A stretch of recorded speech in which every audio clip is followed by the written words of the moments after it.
Hey everybody, this is REALTUBES and it's Wednesday, and this week's topic is self-injury and self-harm. And I've enjoyed the other two videos this week, and especially getting to hear about people's own personal experiences with self-harm, whether it's something that you've been through yourself or you've been a friend of somebody that's been doing it.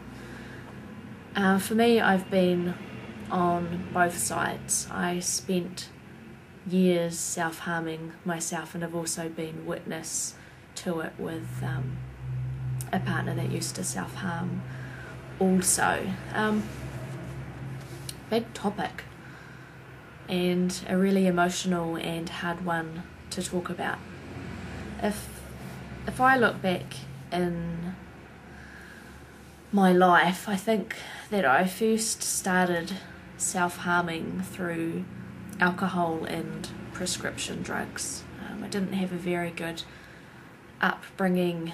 There was a lot of abuse in my home and outside of my home, and I started drinking hard liquor and spirits at around the age of 10 and 11. No one really cared that I was doing that. My parents knew that I was doing it. My mother was with the belief that it was good, if we started drinking young, because then we wouldn't have a problem, later on in life. So I got away with it. When I was 14, I suffered a really bad knee injury, and as a result of that ended up having 4 operations on it, but I was on quite strong painkillers at the time, and I became quite addicted to those as well, and really started abusing them, and I'd take them whether I was in pain or not. And I had this addiction with painkillers for probably about 3 years, and during that time I ended up in hospital because I ruined the lining of my stomach, because I wasn't eating that much, and certainly when I developed anorexia at the age of 16 and pretty much stopped eating altogether and was over-exercising, plus I was drinking, plus I was taking prescription drugs at the time, I really messed up my body, and that took me years to recover from the damage that I had placed on my body through taking prescription drugs. For me, my self-harm, even though I was drinking and taking prescription drugs quite young, I think it really kicked in when I was 16, and I was raped and attacked, and I won't go into the details of that, but after that my life became really, really dark, and I didn't care about myself, and I didn't care about my friends, and I didn't care about my family, and I just didn't actually care if I had just fallen off of the face of the earth. And that manifested through my anorexia and over-exercising, and I was drinking more, and I was still taking prescription drugs, and then I started cutting also, and all of these 4 or 5 things that I was doing became quite a routine for me, and it was happening daily. And I think that the anorexia and the alcohol and the prescription drugs, they helped me dissociate away from myself. Like, I couldn't stand being in my own body or in my own skin or who I was as a person. I had a lot of hate for myself, and so those things helped me dissociate from who I was. And the cutting enabled me to release the pain into the emotion, or so I thought. Looking back on it, there's certainly a lot more healthier ways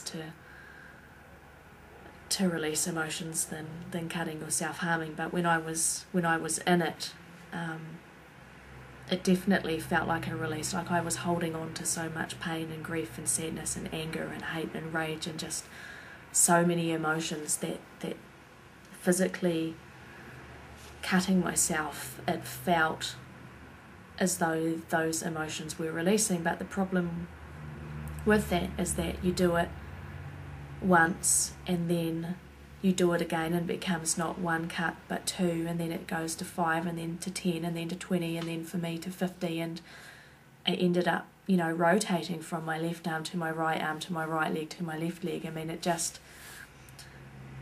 became so addictive, and I think it became addictive because it would only work for a little while, you know, it wouldn't last, and so you do it more. And the same with the alcohol, you know, it numbs it for a while and then you take more, and the same with the medication, you know, it gets bigger and it becomes larger, and it eventually overcomes you as a person. And I really hit rock bottom at one point, and it was really only through the intervention of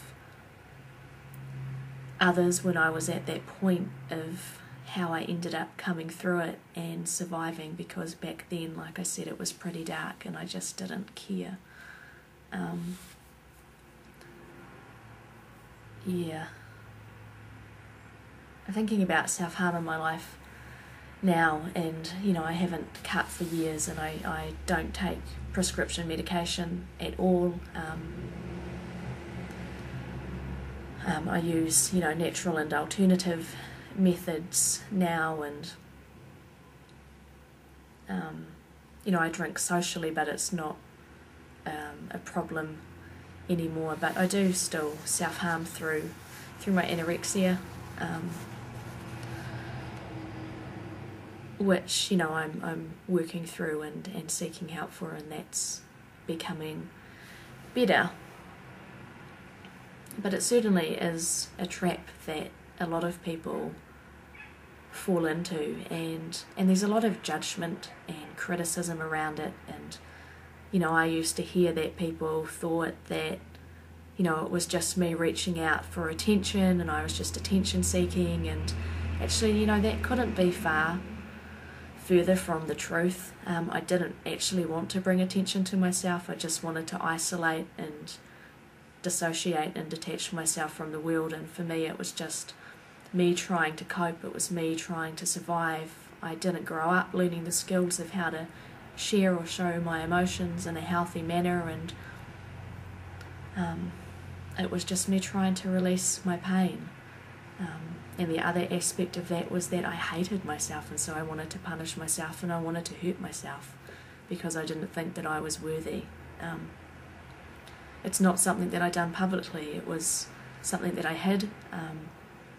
I always wore long sleeves, I always wore long pants, I always wore baggy clothes. I didn't want people to see my body, I didn't want people to see what I was doing, so it certainly wasn't, hey, look at me, I've just sliced my arm open. It was very much a secret, and my own inner shame and guilt and hate for myself. Yeah, I'm not too sure what else to really say on the topic.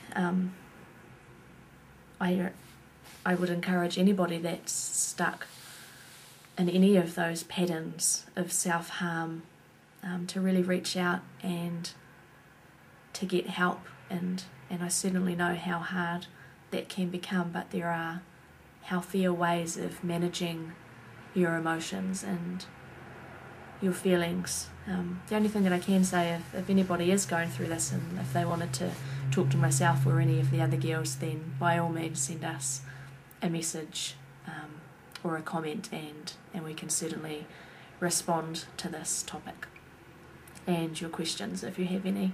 I hope you've got a good week, and I'll look forward to doing our topic next week. Take care.